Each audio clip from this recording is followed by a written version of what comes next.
ಪ್ರಿಯ ವೀಕ್ಷಕರೇ ನಮಸ್ಕಾರ. ನಮ್ಮ RJTV ಚಾನಲ್ಗೆ ಸ್ವಾಗತ.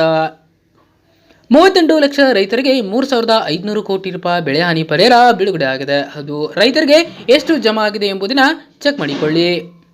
ಅದಕ್ಕೂ ಮುನ್ನ ನೀವಿನ್ನೂ ನಮ್ಮ ಚಾನಲಿನ ಸಬ್ಸ್ಕ್ರೈಬ್ ಆಗಿಲ್ಲ ಅಂತಂದರೆ ಈ ಕೂಡಲೇ ಸಬ್ಸ್ಕ್ರೈಬ್ ಆಗಿ, ಹಾಗೆ ಬೆಲ್ ಐಕನ್ ಕ್ಲಿಕ್ ಮಾಡಿ ಆಲ್ ಅಂತ ಸೆಲೆಕ್ಟ್ ಮಾಡಿ.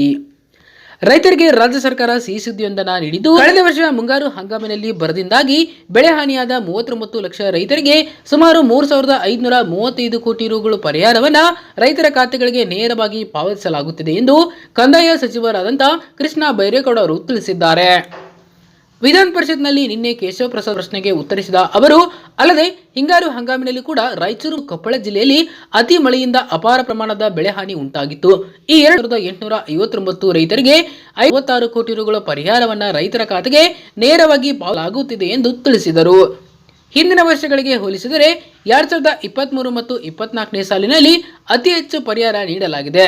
ಸುಪ್ರೀಂ ಕೋರ್ಟ್ಗೆ ಹೋದ ನಂತರ ಕೇಂದ್ರ ಸರ್ಕಾರ 3,454.22 ಕೋಟಿ ರುಗಳನ್ನು ಬಿಡುಗಡೆ ಮಾಡಿದೆ. ಈ ಪೈಕಿ 32 ಕೋಟಿ ರುಗಳನ್ನು ಬೆಳೆ ಹಾನಿ ಪರಿಹಾರ ಹಾಗೂ 232 ಕೋಟಿ ರುಗಳನ್ನು ಜೀವನೋಪಾಯ ನಷ್ಟ ಪರಿಹಾರವಾಗಿ ಬಿಡುಗಡೆ ಮಾಡಲಾಗಿದೆ ಎಂದು ಅವರು ತಿಳಿಸಿದರು. ರಾಜ್ಯಾದ್ಯಂತ ಕಳೆದ 2 ವಾರಗಳಿಂದ ವಾಡಿಕೆಗಿಂತ ಅಧಿಕ ಮಳೆ ಆಗಿರುವ ಪರಿಣಾಮ ಅನೇಕ ಜಿಲ್ಲೆಗಳಲ್ಲಿ ಸಾರ್ವಜನಿಕ ಆಸ್ತಿ ಮತ್ತು ರೈತರ ಬೆಳೆ ನಷ್ಟವಾಗಿದ್ದು, ಇದಕ್ಕೆ ಪರಿಹಾರ ಒದಗಿಸಲು ಮೊದಲ ಹಂತದಲ್ಲಿ ರಾಜ್ಯ ಸರ್ಕಾರದಿಂದ ಅನುದಾನ ಬಿಡುಗಡೆ ಮಾಡಲಾಗಿದೆ.